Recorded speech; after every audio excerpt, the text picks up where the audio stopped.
Welcome back to Toffee Booze, your source for all things Everton. I'm Ollie Hayes, and today I'm bringing the Everton news roundup for the 25th of November. So let's get straight into it with today's headline news, and it comes from Alan Myers at Sky Sports.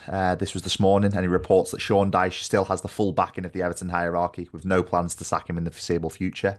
Yeah, so this one, obviously, it's kind of a non-starter in terms of news. I think it's one that we all expected, especially after Saturday. Obviously, we know the hierarchy situation at Everton. We know it's not ideal, and we know it's not resolved. So I think it's probably to be expected that Sean Dyche will remain as manager for the foreseeable future. Whether that changes when the freaking group do finally get approved and come in and put their stance on the club, that remains to be seen. But I do think it is a little bit interesting after Saturday. Obviously, the boos were ringing round Goodison at the full-time whistle against Brentford after that 0-0 draw, and I think a lot of people are now switching towards wanting Sean Dyche gone from the football club. I think it's probably been coming for a long time. Obviously, this season hasn't anywhere near been up to scratch and been up to the standards that maybe we saw towards the back end of last season. So I think it's definitely switching now in terms of the feeling of the fan base. But I think we are just hanging on for the freaking group to make their decision, and if they do come in and make their decision and want a difference in managerial appointments, I think Sean Dyche can have no complaints, especially how we've played this season. But it's definitely an interesting one, definitely one to keep an eye on. But obviously, that was the news this morning that broke from Alan Myers about Sean Dyche. But moving on to some outgoings, Sport Witness have reported that Qatari side Al Dahil are interested in offering Idrissa Gueye a very lucrative contract when his Everton one expires at the end of this season.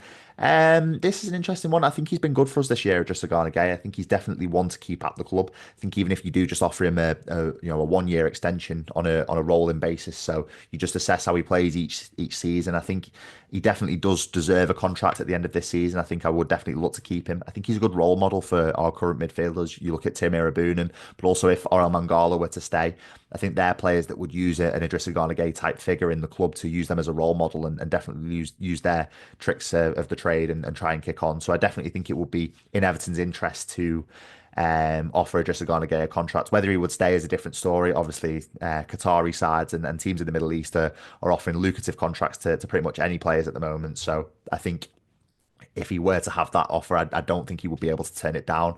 But he does love Everton. He is an Everton player through and through. So if he were to stay another season, I would have no complaints about that, and I would be quite happy for the club to offer him another contract. But more outgoings, and this one's surrounding Dominic Calvert-Lewin, and both Team Talk and AS Roma Live, they've reported that Dominic Calvert-Lewin is subject to interest from AC Milan, Newcastle and Aston Villa in January, with Everton still trying to tie Dominic Calvert-Lewin down to improve terms and give him a new contract at the football club.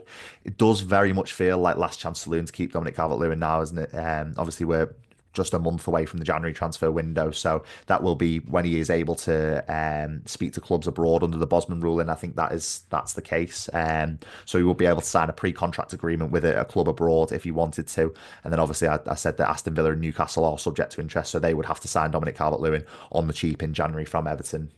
We saw it with Ross Barkley, for example, when he moved to Chelsea from Everton.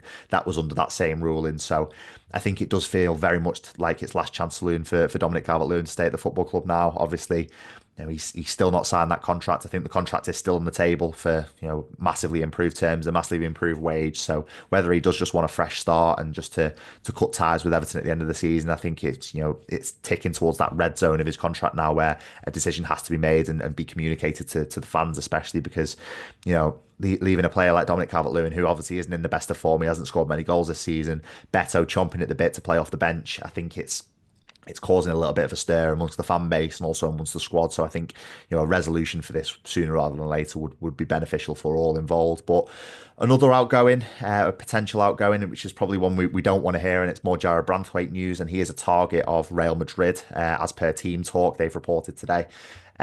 This one's an interesting one. Obviously, it comes after Real Madrid lost Eder Militao to injury earlier on this season. I think if Real Madrid did come knocking in January for Jarrad Branthwaite, I think it would be very, very hard to keep hold of him. Obviously, he's a player with big ambitions. We know the potential that Jarrad Branthwaite's got. Obviously, we've seen it last season, how good he was. Obviously, this season is a little bit different. He's been faltering with injury, and also Sean Dyche seems to not want to play him that much in certain games. But obviously, the injuries have kept him out for a large chunk of the start of this season. But if Real Madrid did come knocking and Carlo Ancelotti did come asking for Jarrad Branthwaite in January, I don't think we'd be able to convince him to stay. I think we'd have to let him go, which would be very sad. But obviously, it would come with a very big price tag for Jarrad Branthwaite. So I think that's the only positive to look at there. But yeah, that's all for outgoings. And then finally, it's some injury news, and it's some positive injury news for once. Obviously, we've had some doom and gloom with injuries in recent weeks with James Garner, Timmy Rabunum still out. But this one comes in the form of Armando Broja, and he's set to step up his recovery this evening and feature for Everton under-21s tonight against Watford in the PL2 Cup. Obviously, judging by November and our goal scoring tally in November, which was 0, not scoring a goal, I think we do need him, especially looking at the Brentford game on Saturday with some chances missed, a few chances here and there. But I think his pace and his power and his skills on the ball, I think it's really positive to see that he's stepping up his recovery. And also Yusuf Chamiti as well. I think he's another one that I'm happy to see stepping up his recovery. But as I said before, Broja is set to feature tonight for the under-21s and really ramp up that recovery now. But that is it for today's news. Let me know your thoughts on the potential outgoings, but also the injury news of Broja. Are you happy to see him potentially coming back into the squad? And then also the Sean Dyche news that broke this morning from Alan Myers. What are your thoughts on that? But let me know your thoughts in the comments. Make sure you like, comment, subscribe, and I'll speak to you soon.